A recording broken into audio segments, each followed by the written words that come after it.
Mən çıxanda 32 il bundan qabaq idi, 30 yaşım var idi. Bir yoldaşım idi, bir özüm idi. Kətdən də çıxanda axırıncı çıxmışam.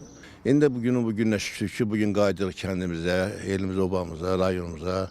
Sevinirik, sevincin həddi tutu yoxdur. Allah'ın olsun, bu dəqiqə özümü o dərəcə yaxşı hiss edirəm, nə barədə sevincdən. İstəyirəm ki, bir də hökür bağlayam. 32 ildir bu günü gözləyirdik. Həmişə arzumuz bol olur ki, öz elimizə, ovamıza, torpağımıza köçək. Bu günü bizə Allah Teala qismət elədi.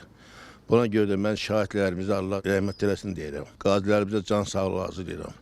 Prezidentimizə uzun ömür can sağlığı arzulayıram. Ona görə ki, bu günü bizə yaşatdılar.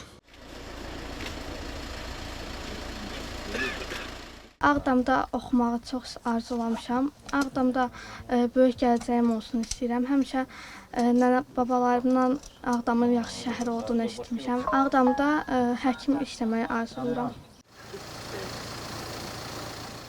Ağdamın Kəngərli kəndində növbəti köç karvanı yola salınır. Bu mərhələdə 40 ailə, 154 nəfər 32 ildən sonra doğma kəndinə, doğma torpağına, Kəngərliyə qayıdır.